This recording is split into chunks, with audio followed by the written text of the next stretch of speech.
ஆண்டவரும் அருமைரட்சகருமாகிய இயேசு கிறிஸ்துவின் நாமத்தில் மறுபடியும் எங்கள் எல்லோருக்கும் ஆண்டவராகிய இயேசு கிறிஸ்துவின் நாமத்தில் அன்பின் வாழ்த்துதலை தெரிவித்துக் கொள்கிறோம். ஸ்தோத்திரம். இந்நாளை கூட கர்த்தரை ஆராதிக்க இங்கே கூடியிருக்கிறோம். கர்த்தரை ஜனங்கள் எல்லோரும் குடும்பமாய் கர்த்தரை சம்பவத்துக்கு முன்பதாக இந்த ஆராதனைக்கு முன்பதாக கலந்து கொள்ளுங்கள். நம்ம எல்லோரும் கர்த்தரை நோக்கி ஜெபிக்கலாம். தாமே இந்த ஆராதனை கர்த்தர் நமக்கு ஆசீர்வாதமாக்கி தரும்படியாக கர்த்தரை நோக்கி ஜெபிப்போம். எங்கள் பரலோக பிதாவே, நல்ல வேலைக்காக நன்றி. விசேஷமாக கர்த்தரை ஆராதிக்க நீங்கள் தெரிந்து கொண்ட காரியத்தை நிறைவேற்றும்படியாக நாங்கள் வந்திருக்கிறோம். உமக்கு ஒரு ஆராதனை அந்த ஸ்தலத்தை உண்டாக்க போகிறோம். உமக்கு ஒரு துதி சிங்காசனத்தை நாங்கள் உண்டாக்க போகிறோம். எங்களுடைய துதி ஸ்தோத்திரங்களிலே, பாடல்களிலே, கர்த்தாவே ஆராதனையிலே கர்த்தருடைய சமூகம் தாங்கள் கிருபை செய்ய தகப்பனே. பாடல்கள் மூலமாய், துதி ஸ்தோத்திரங்கள் மூலமாய் இதோடைய நாமத்தை நாங்கள் உயர்த்த காண்பிக்க கிருபை செய்யும். விசேஷமாக கர்த்தருடைய செய்திக்காக ஜெபிக்கிறோம். மகனை வார்த்தை பேசுங்க. உடைய வார்த்தைகளை எங்களுக்கு வெளிப்படுத்துகிற தகப்பனே ஸ்தோத்திரையா. ஐயா, உடைய வார்த்தைகள் எங்களுக்கு பலனை உண்டாக்க தகப்பனே. அது எங்களுக்கு ஆசீர்வாதத்தை கொண்டு வரும் தகப்பனே ஸ்தோத்திரையா. எங்களோடு கூட ஒவ்வொருவரோடு கூட தனித்தனியாய் நீங்க பேசுங்க. இந்த ஆராதனை முற்றிலுமாய் கர்த்தருடைய சமூகத்துக்கும் கர்த்தருடைய ஆவியானவருக்கும் கர்த்தர் நாங்கள் ஒப்பித்து ஜெபிக்கிற கர்த்தாவே. இந்த ஆராதனை விசேஷத்தை ஆசீர்வாதமாக்கி தரும். ஆசீர்வதி இயேசு கிறிஸ்து மூலம் ஜெபிக்கிறோம் நல்ல பிதாவே. ஆமென். ஸ்தோத்திரம். சில பொதுவான அறிவிப்புகள். விசேஷமாக கடந்த வாரத்தில் பார்த்தீங்கன்னா இந்த யுஎன்ஓ செக்ரட்டரி பார்த்தீங்கன்னா இந்த கொரோனா இப்போ காற்றிலே பரவிச்சு என்று சொல்லியிருக்கிறாங்க. அதனால அதற்குரிய முன்னேற்பாடுகளாக பாதுகாப்பாக நாம் தயவு செய்து நம்ம வெளியில் போகும்பொழுது முகக்கவசங்களை அணிந்து கொள்ளுங்கள். போய் வந்ததுமே கைகளை எல்லாம் நல்லா சோப் வாஷ் போட்டுக்கோங்க, வாஷ் பண்ணுங்க. ஒரு ஆலோசனையாக சொல்லுகிறோம். இத்தனை நாளைக்கு அது காற்றில் பரவல என்ற ஒரு ரிப்போர்ட் இருந்தது. இப்போ அது காற்றிலே பரவல நிலைமைக்கு வந்ததுனாலே நாம் அதற்குரிய பாதுகாப்போடு கூட நம்மை காத்துக்கொள்வோம். விசேஷமாக சில அறிவிப்புகள். இந்த வாரத்திலே பிறந்தநாள் காண்பவர்கள். இன்றைக்கு 12/7/2020 சகோதரி எப்சிபா எஸ்தர் அவர்கள் தன்னுடைய பிறந்த நாளை காண்கிறார்கள். அதே 13/7/2020 சகோதரர் சாரோன் ஏனோ அவர்கள் தங்களுடைய திருமண நாளை காண்கிறார்கள். இந்த பிறந்த நாளை காண்கிற இந்த கர்த்தருடைய பிள்ளையை, திருமண நாளை காண்கிற இந்த குடும்பத்தை ஜபங்களில் நினைத்துக் கொள்ளுங்கள். முடிந்தால் உங்களுக்கு வாழ்த்துதல் தெரிவிங்கள். கர்த்தர் தாமே ஆசீர்வதிப்பாராக. இப்போது நாம் எல்லோரும் நேரடியாக செய்திக்கு கடந்து செல்வோம்.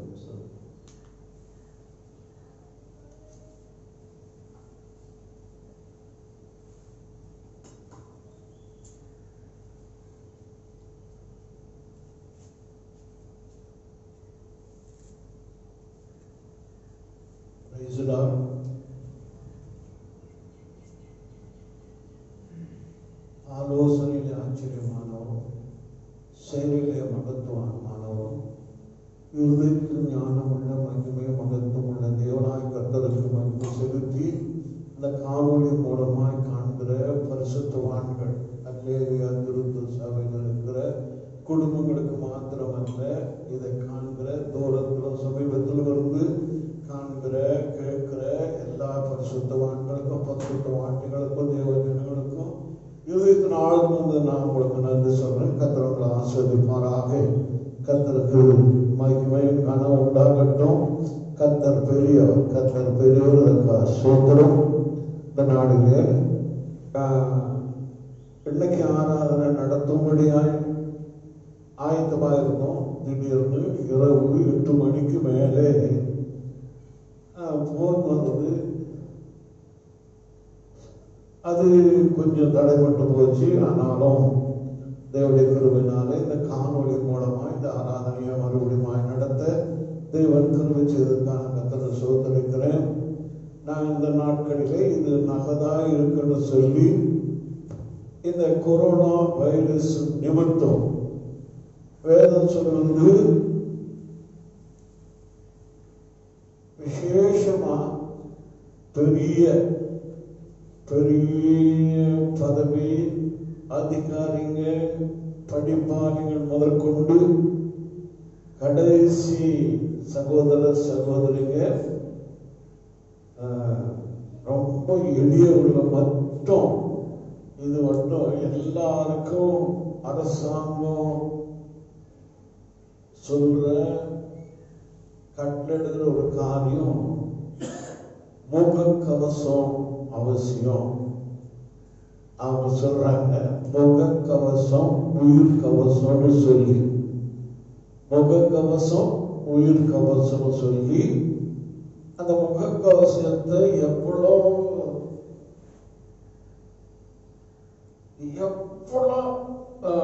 அதை தரப்படுத்தணுமோ பலப்படுத்தணுமோ அவ்வளவு அந்த முகக்கவசத்தை குறித்து அரசாங்கம் வாகனத்தில் போனாலும் அது இல்லைன்னா அதை நிறுத்தி, வாகனத்தை நிறுத்தி அதற்கான பயனை அந்த வண்டியை கூட பிடிக்கிறாங்க.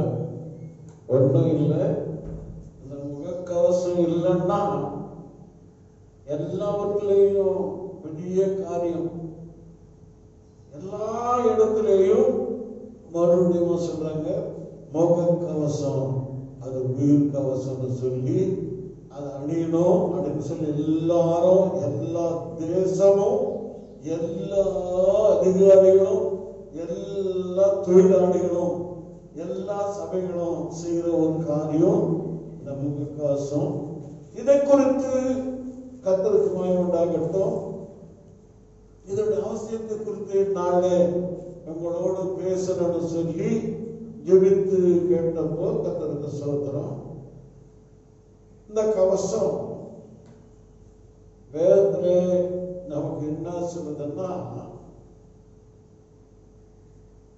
1 சாமுவேல் 17ஆம் அதிகாரம் 4ஆம் 5ஆம் வசனத்தை குறித்து, இந்த கவசத்தை குறித்து சில காரியங்களை நம்ம பார்க்க முடியும். அப்பொழுது காத்தூரானாகிய கோலியாத் என்னும் வேறுள்ள ஒரு வீரன் பெலிஸ்தரின் பாளையத்திலிருந்து புறப்பட்டு வந்து நடுவே நிற்பான். அவன் உயரம் 6 முழமும் ஒரு ஜானுமாம். அவன் தன் தலையின் மேல் வெண்கல சீராவை போட்டு, இப்போ யுத்தத்துக்கு போசல்ல ஏதோ ஒரு கத்தி எடுத்துட்டு போறதல்ல, ஆனா சொல்றாரு தலையின் முதற்கொண்டு பாதங்கள் மட்டுமா, அதற்கு ஒரு காரியம் இருக்குது. அது எழுதுது அந்த வசனத்துல, தலையில ஒரு சீராவை தரித்திருப்பான். சீராவை போட்டு ஒரு போர் கவசம் தரித்துக் கொண்டிருப்பான். ஒரு போர், அதுக்கு பேரு போர் கவசம்.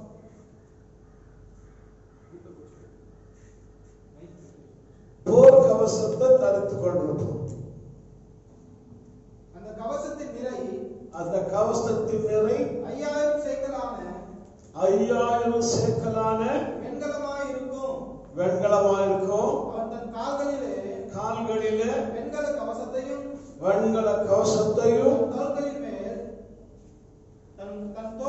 தோள்களின் மேல் வெண்கல கேடகத்தையும் தரித்திருப்பான். ஒரு அல்லேலூயா சொல்லலாமா? இது எங்க போறாருன்னா, யுத்தத்துக்கு போற ஒரு யுத்த வீரனும் முன்னின்று நடத்துற யுத்த காரியங்களுக்கு புறப்பட்டு போகிற ஒரு வீரனுக்கு வேண்டிய ஒரு காரியம். இந்த கவசம் எதிரிக்க வைத்திருக்கிற பட்டயமோ வில்லோ இந்த சரீரங்களை பட்டு சேதப்படுத்தாதபடி இதை முக்கியமா தரித்துக் கொள்வாங்க. அது கவசம். இந்த கோலியாத்தினுடைய கவசத்தினுடைய நிறை 5000 சேக்கல் நிறை. 5000 சேக்கல் நிறை. அவ்வளோ விலையும் அவ்வளோ, அது வெண்கலம், விசேஷமா வெண்கலம், எல்லாம் இரும்பை காட்டிலும் உறுதியானது, கெட்டியானது. கர்த்தருக்கு மகிமை உண்டாகட்டும். அதை இந்த கோலியாத்தை அணிஞ்சிட்டு இருந்தான். மறுபடியும் சொல்றேன், யுத்தத்துக்கு போற ஒவ்வொருவருக்கும் இந்த கவசங்கள் வேணும். எந்த விதத்துல எங்க இருந்து வில் அம்பு எய்வான்னு சொல்லி அறியாத இருக்கிறதுக்காக தன்னை காக்க, தான் சரீரத்தை காக்க, தான் உயிரை காக்க இந்த கவசம் மிக மிக அவசியம். ஆமென். அல்லேலூயா. அது ஆவிக்குரிய பிரகாரம் எபேசியருக்கு நிருபம் 6ஆம் அதிகாரம் 11ஆம் வசனத்திலிருந்து நீங்க படிக்கும் போது எபேசியருக்கு நிருபம் 6ஆம் அதிகாரம் 11ஆம் வசனத்திலிருந்து நீங்கள் பிசாசு தந்திரங்களோடு எதிர்த்து நிற்க திராணி உள்ளவர்களாகும்படி தேவனுடைய சர்வாயுத வர்க்கத்தையும் தரித்துக் கொள்ளுங்கள். யுத்தம் இங்கே எதிராளியோடு எதிர் தேசத்தோடு எதிராளியோடு யுத்தம் பண்ண போனோம்னா தலசீரா மார்க்கவசம், காலுக்கு கவசம், தோளுக்கு கவசம், எல்லா கவசங்களோடு இருந்துக்கு போனோம். அப்படி போ சொல்ல எதிரினாலே விடப்படுகிற அம்போ பட்டயமோ தப்பித்துக் கொள்ள முடியும். அதை ஆவிக்குரிய பிரகாரம் வேதம் சொல்லுது. தீங்கு நாளில் அவனுடைய தீங்கு நாளில் அதில் இந்த வசனமே படிக்கலாம். 11ஆம் வசனம், தந்திரங்களோடு எதிர்த்து நிற்க திராணி உடலாகும்படிக்கு. இங்க பாக்குங்க, நான் மறுபடியும் சொல்றேன். தலசீரா, மார்க்கவசம், காலுக்கு கவசம், பெண்களுக்கு கவசங்களை உண்டாக்கி, அது வெண்கல கவசத்தை உண்டாக்கி யுத்தத்துக்கு போறாங்க. மாம்சத்தின்படி ஆவின்படி சொல்றாரு, நீங்க பிசாசு தண்டர்களோடு எதிர்த்து நிற்க திராணி உடலாகும்படிக்கு. இங்க ஒரு கவசங்களை சொல்லியிருக்காரு. தேவனுடைய சர்வாயுத வர்க்கங்களை எடுத்துக்கொள்ளுங்க. ஏனெனில் மாம்சத்தோடும் ரத்தத்தோடும் அல்ல, துரத்தனங்களோடும் அதிகாரிகளோடும் வேதத்தில் இந்த பிரபஞ்சத்தின் அந்தகார ரோகாதிகளோடும் வானமண்டலில் உள்ள பொல்லாத ஆவியின் சேனையோடு ஒரு அழிய சொல்லலாம். பூமியிலே மாம்சத்தின்படி ராஜாக்களுக்கு யுத்தம் நடக்கும். இந்த ராஜாக்களுக்கு, பரிசுத்தவான்களுக்கு வான மண்டலத்தின் பொல்லாத ஆவிகளின் சேனைகளோடு நமக்கு போராட்டம் உண்டு. ஹல்லேலூயா. ஆனாலே ஆவிக்குரிய ஆயுதங்களை எடுத்துக்கொள்ளணும்னு சொல்லி நான் பிறகு அந்த காரியத்தை சொல்றேன். கீழே படிப்பா.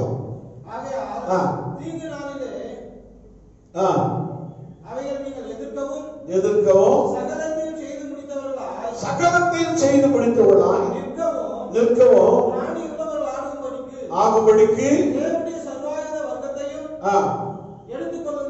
எடுத்துக்கொள்ளுங்க. அந்த சர்வாயுத வர்க்கத்தை குறித்து சொன்னாரு. சத்தியம் என்னும் கச்சையும் அறையில கட்டினாவும் வேதம் சொல்லுது. இங்கே கூட சத்தியத்துக்காக நீதி என்னும் மார்க்கவசத்தை ஒரு அறையில சொல்லலாமா? வானமண்டலத்தின் பொல்லாத ஆவிகளின் சேனைகளோடு நமக்கு போராட்டம், யுத்தம் உண்டு. அவைகளை ஜெயிக்க ஆவிக்குரிய ஒரு ஆவிக்குரிய ஒரு ஆயுதம், ஒரு மார்க்கவசம். அதன் நீதி என்னும் மார்க்கவசம். இதை நான் உங்களுக்கு முதல்ல சொல்லிட்டு மற்ற காரியங்களுக்கு கடந்து போலான்னு சொல்லி விரும்புகிறேன். கர்த்தர் நம்மளை ஆசீர்வதிப்பாராக. கர்த்தருக்கு மகிமையுண்டாகட்டும். நல்ல வேளையில இங்க பார்க்குறீங்க, அப்படிப்பட்ட கோலியாத்தோடு கூட யுத்தம் பண்ண தாவீது புறப்படுறார். தாவீது போறன்னு சொல்லி வந்து ஒரு தடவை சிங்கம், ஒரு தடவை கரடி வந்து ஆட்டுல ஒன்றை பிடிச்சிட்டு போனப்போ நான் தொடர்ந்து போய் அதை அடித்து அந்த வாய்க்கு தப்பி வைத்தேன்.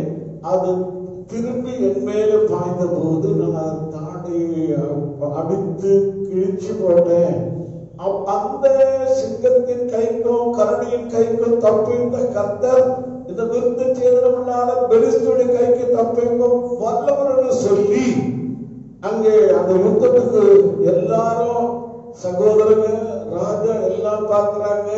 ஒரு சின்ன பிள்ளை தம்பி வந்து நின்று நான் அந்த பெலிஸ்தியனை கோலியாத்தை வெல்றேன்னு சொல்லி அங்க நிக்கிறார். அல்லேலூயா, அல்லேலூயா. இதுதான் நான் சொல்றேன். இவருக்கு இருந்த ஒரு ஆவி, வைராக்கியத்தின் ஆவி, விசுவாசத்தின் ஆவி. அதிகமா சொல்றாரு அவரு, நான் கர்த்தருக்கு முன்பாக ஜீவனுள்ள தேசத்துல நடப்பேன். ஏன்னா விசுவாசித்தேன் ஆகினால பேசுகிறேன் சொல்லிடும். தேவ ஜனங்களுக்கு ஒரு விசுவாச ஆவி, தாவீதுக்கு ஆவி நமக்கு வேணும்.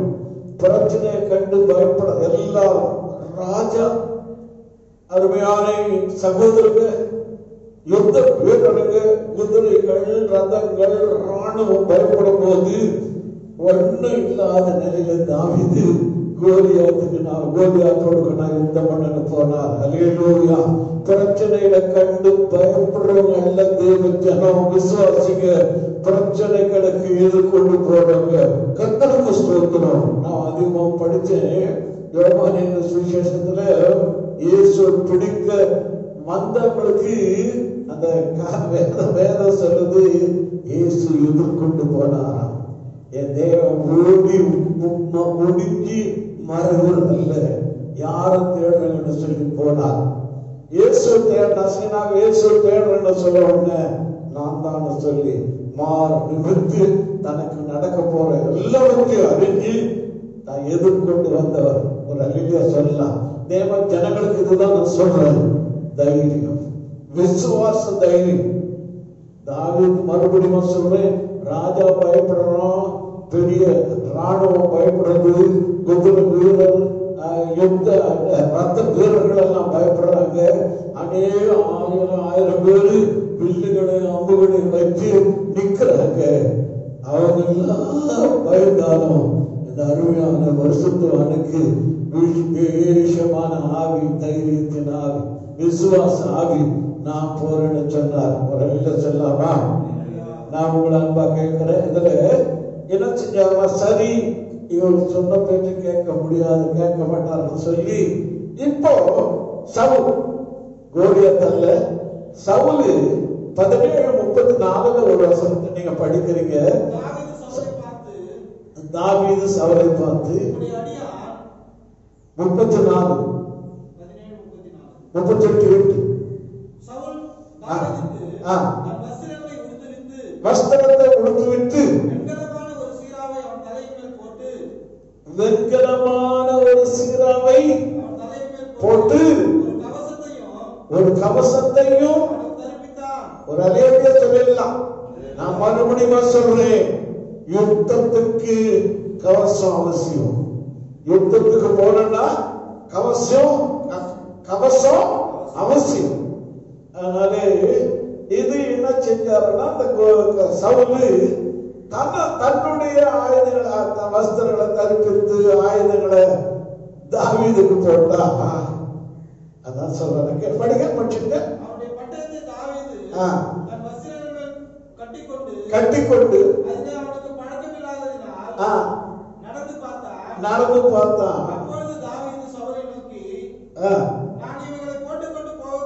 ஒரு அழிலே சொல்லலாமா? நான் மறுபடியும் சொல்றேன். இந்த சவுலை குறித்து நாம என்ன படிக்கிறோம்னா, சவுலு எல்லாரை விட உயரமானவன். அந்த சவுலை கொண்டு வந்து 9ஆம் அதிகாரம் நினைக்கிறேன் நிறுத்தினா, இருக்கிற எல்லாரும் இஸ்ரவேலர் எல்லாரும் அவன் முதுகுக்கு கீழே இருந்தான். அப்படிதானா? ஆமென். அவ்வளவு பெரிய சவுலுடைய கவசம் சின்னதாக இதுக்கு சரிபடுமா? பெரிய கவசம். ஆனா இவருக்கு அதை பிடிக்கல. நான் போகக்கூடாது, போட்டுட்டு போகக்கூடாதுன்னு எழுதாரு. ஆமென். அல்லேலூயா. இன்னைக்கு ஒரு வாக்கு தத்தமா உங்களோடு கூட பேசணும்னு ஒரு வசனம் நினைக்கிறேன்.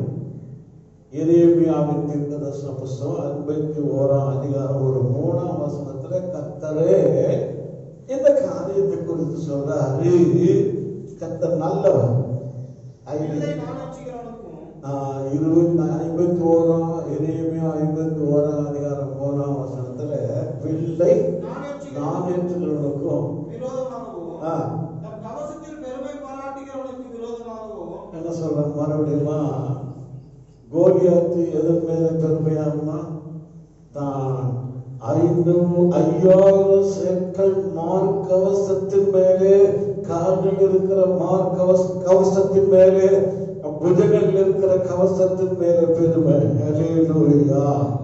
வெள்ளை நாணயத்துகளுக்கும் தன் கவசத்தின் மேலே பெருமை.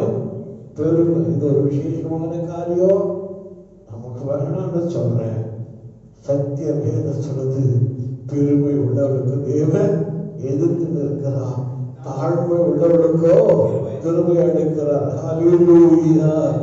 எத்தனை இருந்தாலும் 1000 இருந்தாலும் லட்சம் இருந்தாலும் கோடி இருந்தாலும் நமக்கு பெருமை வேண்டாம். கர்த்தரே நம் பெருமையா இருக்கட்டும். ஆமென். அல்லேலூயா. அல்லேலூயா. நான் இந்த காரியங்களை நல்லா சொல்லணும்னு ஆசைப்படுறேன். இந்த பெருமையான காரியங்களை குறித்து நீங்க படிக்கிறீங்க. கர்த்தர் 1 ராஜாக்கள் 22ஆம் 1 ராஜாக்கள் 22ஆம் அதிகாரம் 34ஆம் வசனத்திலே ஒரு காரியத்தை நீங்க படிக்கிறீங்க. ஆகாப் என்ற ராஜா, அவனுக்கு பேரு ஆகாப் என்ற ராஜா. அந்த 34ஆம் வசனத்தை படிக்கும் போது இவனும் ராஜா வச்ச யுத்தத்துக்கு போனாரு. யோசபாத்தும் இவங்களும் யுத்தத்துக்கு போனாங்க. வேஷம் மாறி போனாங்க. இந்த வேதத்துல படிக்கிற கர்த்தருக்கு பயமுண்டாகட்டும். இவன் கவசம் போட்டுட்டு இருந்தான். ஆகாப்பு கவசத்தோடு தலை சீராவோடு வேங்களுக்கு கவசத்தோடு கால்களுக்கு கவசத்தோடு ரதத்திலே யுத்தம் பண்ண போனார். அல்லேலூயா. அல்லேலூயா. அவன் பார்க்கிற வசனம் 34ஆம் வசனம், ஒருவர் நினையாமல் நானேற்றி எய்தான் இஸ்ரவேலின் ராஜாவுடைய கவசத்தில் ஒரு அல்ல சொல்லாமா. நான் மறுபடியுமா சொல்றேன். நீ எந்த இடத்துல மறைஞ்சாலும் உன் பெருமை எங்க இருந்தாலும் வேதம் சொல்லுது, ஆகாப்ப பார்த்து விடல. நினையாமல் இல்லை நானேற்றி எய்தா கர்த்தர் அதை நேர கொண்டு வந்து அந்த கவசத்துக்குள்ள ஒரு சந்து இருக்குதான், அதிலே பட்டு காயப்பட்டான். ஆமென்.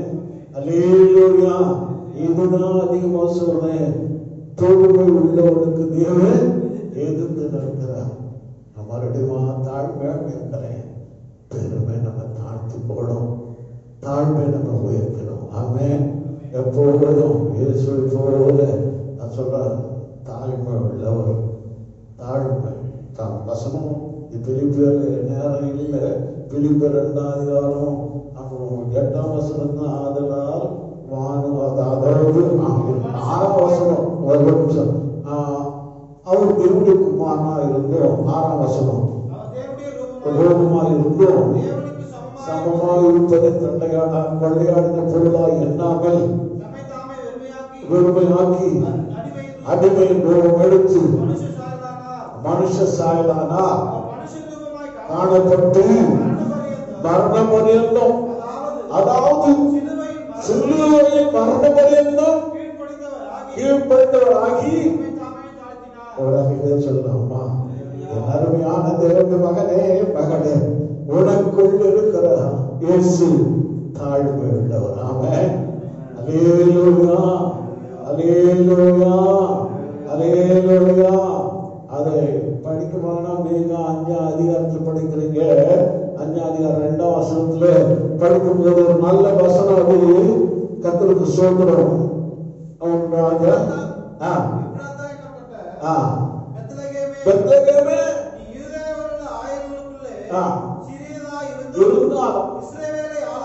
ஈசன் இவர் யாருன்னா இஸ்ரவேலை ஆளப்போகிறவர் உன்னிடத்தில் புறப்பட்டு என்னிடத்தில் வருவார். வருவார். அவருடைய புறப்படுதல் அவர் புறப்படுதல் அநாதி நாட்களாய் அநாதி நாட்களாய் பூர்வத்தினுடையது.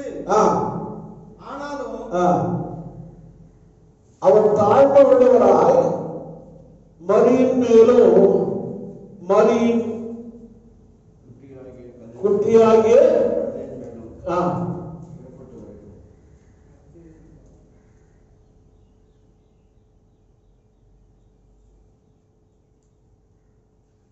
சரி சகரையாவுன்னு நினைக்கிறது. கர்த்தருக்கு சொல்கிறோம் இருக்கட்டும். இவர் தாழ்மை உள்ளவர். தாழ்மையாய் இந்த பூமிக்கு வந்து வேதம் சொல்லுது மரண பரியந்தம் தம்மைத்தானே தாழ்த்தினார். இப்ப பாருங்க, இந்த நல்ல வேளையில ஆகாப்பு ராஜாக்கள் யுத்தத்துக்கு போறபடியே கவசத்தை அணிந்து போனா வேதம் சொல்லுது நினையாமல் வில்லை நானேற்றி ஒருவன் எய்தான். அந்த வில்ல கர்த்த அந்த கவசத்திலே ஒரு சந்துனா சந்துக்களுக்கு இடையிலே ஊடுருவி பாய்ந்து அவனை காயப்படுத்திட்டு அல்லேலூயா. அப்ப அவன் சொல்றான், என்னை யுத்தத்துக்கு வெளியே கொண்டு போ, எனக்கு காயப்பட்டதுன்னு சொல்லி அதுக்கு மேலே யுத்தம் பண்ண முடியாது. அதை நான் மறுபடியும் சொன்னேன். 2 நாளாகவும் 18ஆம் அதிகாரம் 33ஆம் வசனத்துல இன்னொரு வசனத்துல பார்க்கலாம். அதையும் அதுதான் அது கூடதான். ஒருவன் நினையாமல் வில்லை நானேற்றி எய்தான்.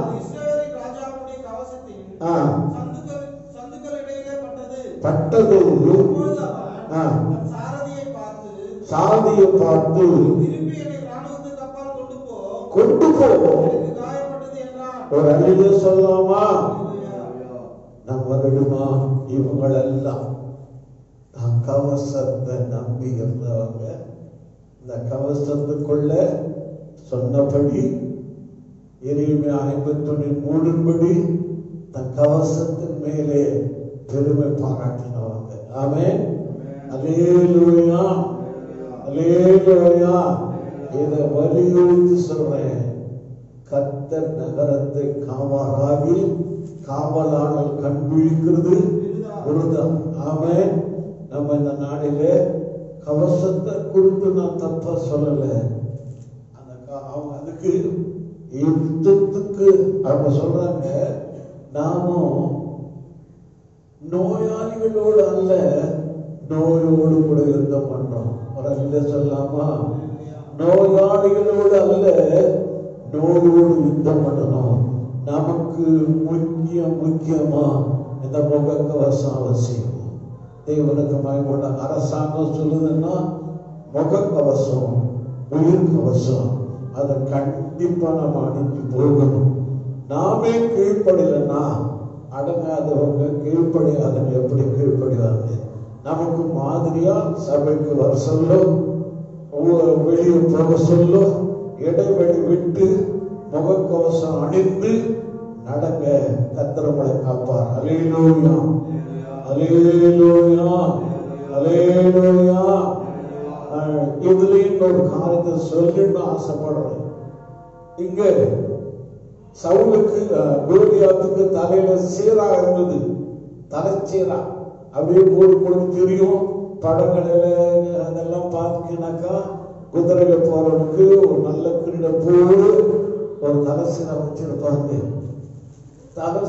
தாவீது கவனில ஒரு கல்லை எடுத்து சுற்றி எரிஞ்சப்போ கர்த்தருக்கு சோதரம் அந்த தலையில் இருந்த சீரா அவனை காப்பாற்ற முடியாதபடி அவன் நெற்றியிலே பற்று முகங்குப்புற விழுந்து செத்தான். இது உங்களுக்கு நல்லா தெரியும். மறுபடியுமா இந்த கொரோனா வைரஸ்ல கர்த்தர் நம்ம காக்கலன்னா நம்ம கர்த்தர் காக்கணும். இது எல்லா காரியமும் வேணா கர்த்தருக்கு மகிமையுண்டாகட்டும்.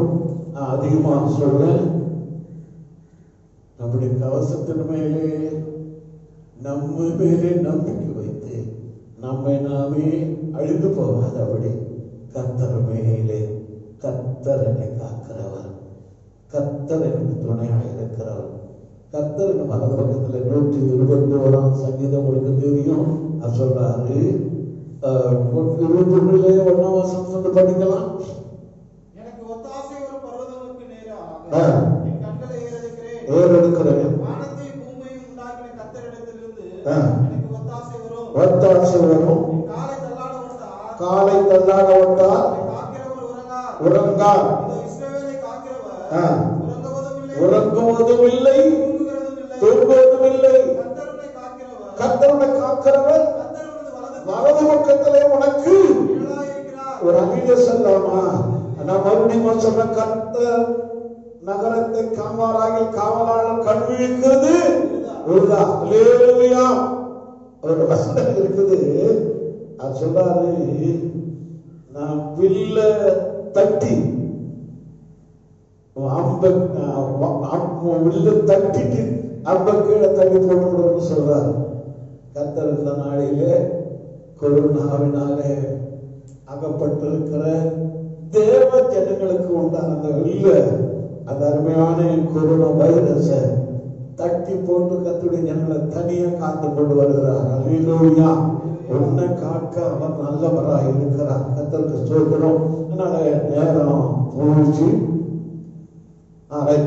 கர்த்தருக்கே மகிமை கனம் உண்டாகட்டும். இந்த காரியங்கள் அரசாங்கம் நம்ம நன்மைக்கு தான் சொல்லுது. இந்த முக கவசம் எல்லாம் சின்னவங்க முதற்கொண்டு பெரியவங்க எல்லாம், இவர் அருமையான ஊழியக்காரர் சொன்னாரு, முந்தியெல்லாம் போனா கைப்பிடிச்சா அப்படிலாம் வருதுன்னு சொல்லி கொரோனா சொல்லிட்டு இருந்தாங்க. இன்னைக்கு காற்றிலேயே இந்த வைரஸ் உலாவிக் கொண்டிருக்கதான். அல்லேலூயா, அல்லேலூயா. அப்படின்னா அரசாங்கம் நம்ம எச்சரிக்கும் போது நம்ம ஜாக்கிரதையா இருக்கணுமா இல்லையா? கீழ்ப்படியணுமா இல்லையா? நான் மறுபடியுமா என் பிள்ளைகளுக்கு சொல்றேன், முக கவசம் உயிர் கவசம். இந்த முக கவசங்களை, கால் கவசங்களை, கால் கவசங்களை, புயத்தின் கவசங்களை யுத்தத்துக்கு போனப்போ எத்தனையோ பேரை காத்த இந்த கவசங்க எனக்கு உங்களையும் காக்க நல்லதா இருக்குதுன்னு சொல்லிதான் இது அவசியம்னு சொல்றேன். ஆமென், அல்லேலூயா. அதனாலே மறுபடியுமா எரேமியா 51:3 தான் கவசத்தின் மேலே பெருமை பாராட்டாம எனக்கு அதை வச்சு எனக்கு முக கவசம் போட்டிருக்கிறேன், அந்த தண்ணியை கழுவுறேன் அப்படின்னு சொல்லல. கர்த்தர் மேலே. ஆமென். நம்முடைய நம்பிக்கை எல்லாம் கர்த்தர் மேலே இருக்கட்டும். அதோடு கூட கவசத்தோடு கூட இருக்கும். கர்த்தனை ஆஸ்வதிப்பாராங்க. இப்ப கடந்து போகலாம். இங்க பார்க்கிறோம் ஆவிக்குரிய கவசம் சொன்ன கர்த்தர் நல்லவர். எபேசியர் 6 அதிகாரம் 14 அது சொல்லுது. எபேசியர் 6 அதிகாரம் 14 சத்தியம் என்னும் கச்சையை உங்கள் அறையிலே கட்டினவளாயும் நீதி என்னும் மார்க்கவசத்தை தரித்தவர்களாயும் சமாதானத்தின் சுவிசேஷத்திற்குரிய இருக்கட்டும். இப்போ ஆவிக்குரிய ஒரு ஆயுதம், சர்வாயுத வர்க்கத்திலே ஒன்று மார்க்கவசம். யுத்தம் பண்ணா நேர அம்ப நானேற்றி நேரே மாருக்கு நேர விடுவாங்க. அது படும், விழுந்து சாவாங்க. ஆமென். ஆனால்தான் வேதம் சொல்லுது ஆவிக்குரிய நீதி என்னும் மார்க்கவசம். ஆமென், அல்லேலூயா, அல்லேலூயா. அதை இன்னும் கொஞ்சம் கூட ஆழமா சொல்றேன். ஏசாயாவின் தீர்க்கதரிசன புத்தகம் 59 அதிகாரம் 17 வசனத்துக்கு நம்ம கடந்து போகலாம். ஒரு அறிவிய சொல்லலாமா? அறிவிய சொல்லலாமா? அவர் நீதியை மார்க்கவசமாக அணிந்து அறிவிய சொல்லலாமா? எனக்கு ஒரு காரியத்தை சொல்றேன். மத்திய 3:13 இயேசு யோவான் ஸ்நானம் ஞான ஸ்நானம் பெறத்துக்கு வந்தப்போ இவர் சொல்றாரு, ஐயா நான் உம்மாலே ஞான ஸ்நானம் பெற வேண்டியதா இருக்க, நீர் என்னிடத்துல வரலாமான்னு சொல்லி யோவான் ஸ்நானம் கேட்டப்போ இயேசு சொன்ன ஒரு பெரிய பதில் என்ன தெரியுமா? இப்பொழுது இடம் கொடு, இப்படி எல்லா நீதியும் நிறைவேற்றுவது நமக்கு ஏற்றதா இருக்குது. அல்லேலூயா, அல்லேலூயா. நான் எல்லாருக்கும் சொல்றேன், மனம் திரும்பினா நீதியை நடப்பிக்கணும், நீதியை மார்க்கசமாய் தரிக்கணும். ஞான ஸ்நானம் ஒரு நீதி. ஒரு அல்லேலூயா சொல்லாமா, அல்லேலூயா சொல்லாமா. அதை சொல்றாருங்க. அந்த எசேக்கியேலின் தீர்க்கதரிசன புஸ்தகம் 18ஆம் அதிகாரத்தின் 9ஆம் வசனத்தை நீங்க படிச்சீங்கன்னாக்கா ஒரு நல்ல 18ஆம் அதிகாரம் 9ஆம் வசனம், நடந்து என் நியாயங்களை கைக்கொண்டு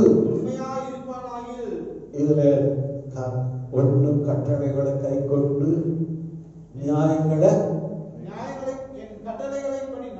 நடந்து கைக்கொண்டு உண்மையாயிருப்பானாகில் அவனே நீதிமான். அல்லேலூயா. கர்த்தரே நீதியை மார்க்கவசமாய் அணிந்து கொண்டிருக்கிறாரு.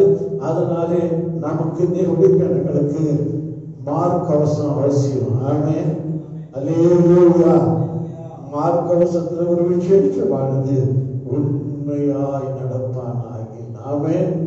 அல்லேலூயா. அந்த வேதம் அப்படிதான் சொல்லுது, உண்மை உள்ளவன் பரிபூர்ண ஆசீர்வாதத்தை பெறுவான். அல்லேலூயா. நீ கொஞ்சத்திலே உண்மையா இருந்தா அநேகத்தின் மேல் அதிகாரி ஆக்குவேன் என்று சொன்னார் வசனத்தின்படி. மத்திய 21 படி 23 படி நீ 5 தானந்து 2 தானந்து 1 தானந்து 2க்கும் 5க்கு சொல்றாரு. நீ கொஞ்சத்துல உண்மையா இருந்தா நீ அநேகத்தின் மேல அதிகாரியா இருப்ப. அல்லேலூயா சொல்லாமா, அல்லேலூயா சொல்லாமா, அல்லேலூயா. பூமிக்குரிய ஆவிக்குரிய ஆயுத மார்க்கவசம் நீதி என்று மார்க்கவசம். ஆமென். இவர் தேவாதி தேவனே நீதி என்ற மார்க்கவசத்தை அணிந்திருக்கிறார். ஆனால் அந்த நீதிக்கு கீழ்ப்படிந்து இப்பொழுது இடங்களும் இப்படி எல்லாம் நீதியை நிறைவேற்ற நமக்கு ஏற்றதா இருக்குது. அவர்கள் சொல்லிடலாமா, அல்லேலூயா சொல்லலாமா. நல்ல வேளையில முகக்கவசம் அவசியம். அரசாங்கம் நம்முடைய நன்மைக்கு தான் சொல்லுது, கீழ்ப்படிக்கணும். பரிசுத்தவான்களை யார் எங்க பார்த்தாலும் நம்ம முக கவசத்தோடு இருக்கிறாங்க, உயிர் கவசத்தோடு இருக்கிறாங்க. அந்த கொரோனா பார்த்தா கூட சொல்லும், எந்த இடத்துக்கு போகக்கூடாது. ஆமென். அல்லேலூயா. எங்க போய் போதனாலும் தெரிச்சு வந்தவங்க ஒழிய நாம இவங்களை ஒன்றும் செய்ய முடியாதுன்னு இந்த கொரோனா வைரஸை ஓடி போகும். கர்த்தருக்கு மகிமையுண்டாகட்டும். நல்ல வேளையில கர்த்தர் இந்த அரசாங்கத்துல நமக்கு உண்டாக்கி இருக்கிற இந்த முக கவசத்துக்கு கீழ்ப்படிவோம். விசேஷமா சத்தியம் என்னும் நீதி என்னும் மார்க்கவசத்தை தரித்துக் கொள்வோம். இயேசு வருகிறார். ஜெபிப்போமா, ஜெபிப்போமா. ஓ, thank you Jesus, thank you Jesus. நான் மறுபடியுமா மர்மதாத படிச்சு பாருங்க. எரேமியா 51:3 வில்லை நான் ஏற்றுகிறவனும் நான் கவசத்தின் மேலே பெருமை பாராட்டுகிறவன். அல்லேலூயா. நமக்கு பெருமைவானா தாழ்வப்படுங்க. நிச்சயமாக கர்த்தருடைய உயர்த்துவார்னு சொல்ல வந்திருக்கிறேன். கர்த்தருக்கு அந்த பூமிக்குரிய மாம்சத்துக்குரிய சர்வ ஆயுத வர்க்கங்கள் அல்ல, நிறைய காரியம் அந்த தியானிக்கும் போது என்னால ஜீரணிக்க முடியல. தலை சீரா புயல்களுக்கு கவசம், மாருக்கு கவசம், காலுக்கு கவசம், எங்கேயுமே வெளியே வந்தா கூட திரிந்து ஓடுபடியான கவசத்தை அணிந்து போறான். அப்படி ஆவிக்குரிய கவசம் ஆகிய இந்த ஆவிக்குரிய ஆயுதங்களை நம்ம தரித்துக் கொள்வோம், வழி நடத்துவோம். இயேசு வருகிறார். அல்லேலூயா. அன்பின் பரலோக பிதாவே, இந்த பரிசுத்த நாளுக்காக நாங்கள் ஸ்தோத்திரிக்கிறோம். இந்த இந்த நாட்களிலே நாங்கள் அறியாது இருக்கிற ஒரு கொள்ளை நோய், அண்டவரே, கொரோனா வைரஸ் பூமியெல்லாம் ஆட்டி படைத்துக் கொண்டிருக்கும் போது தகப்பனே நமக்கு கோடி கோடி கோடியா சோதரிக்கிற ஐயா, நாங்கள் எங்க கவசத்தின் மேல பெருமை பாராட்டாம கர்த்தர் மேலேயே பெருமை, என்னுடைய மேன்மை கர்த்தரேல சொல்லி நாங்கள் ஜெபிக்கிறோம்ப்பா. பிள்ளைகளை வீடு எடுத்து காத்துக்கொள்ளும். எல்லா அங்கும் இங்கும் நோய்கள் பரவி வந்தாலும் அடக்கலமானே என்று பக்தன் பாடுவது போல எல்லா நோய் கிருமிகளுக்கு, விஷ கிருமிகளுக்கு, வியாதி கிருமிகளுக்கு ஆதி தேவனுடைய பிள்ளைகளை விலக்கி காத்துக்கொள்ளும். நமக்கு ஸ்தோத்திரமுடைய பிள்ளைகளோடு பேசி இந்த முக கவசம் கண்டிப்பா அவசியம் சொல்லி அவங்க உணர்ந்து அதை தரித்து தங்களை காத்துக்கொள்ள கர்த்தர் உதவி செய்யும். கையின் பிரயாசங்களை ஆசீர்வதியும். நடுவில் ஆசீர்வதியும். வேலை இல்லாத நல்ல வேலைகளை தாரும். திருமணத்துக்கு இருக்கிற பிள்ளைகளுக்கு நல்ல குடும்ப வாழ்க்கை அமைத்து தாரும். பிள்ளை இல்லாத பிள்ளைகளை தாரும். యేసుராஜா, கோடியால் கடனோடு கண்ணீரோடு வியாதியோடு பிரச்சனையோடு நம்ம நோக்கி பார்க்கிற பிள்ளைகளை விடுதலாக்க. Thank you Jesus. பெரியவராக பெரிய காட்டு செய்யும். எங்கள் தேவன் பெரியவர். எங்கள் தேவன் நீதியை கவசமாய் தரித்திருக்கிறவர். நாங்கள் கோடியா ஸ்தோத்திரிக்கிறோம். தாழ்த்து ஒப்பு கொடுக்கிறோம். துணிகரமாக சொல்கிறோம். ராஜாவரட்சரமாய் கிறிஸ்து நாமத்தில் ஜெபங்களும் நல்ல பிதாவே, ஆமென். கர்த்தர் நம்முடைய சோதரம் பண்ணுவோம். சோதரம் சோதரம் சோதரம் சோதரம் சோதரம். என் ஆத்மாவே கர்த்தரை ஸ்தோத்திரி, என் உள்ளமே பரிசுநாமத்தை ஸ்தோத்திரி, என் ஆத்மாவே கர்த்தரை ஸ்தோத்திரி. அவர் செய்த சகல உபகாரம் வரவாதே. நம்முடைய கர்த்தருடைய புரட்சமாக கிறிஸ்துவை பிதாவாகிய தேவனும் பரிசுத்தாவுடைய ஆளுகள் நடத்தும் ஆசா சமாதான கிருபை நம்மோடு சகல வருஷமானோடு இயேசு இரண்டாவது மட்டுமா இருப்பதாக. ஆமென். அல்லேலூயா. அல்லேலூயா. அல்லேலூயா. God bless you.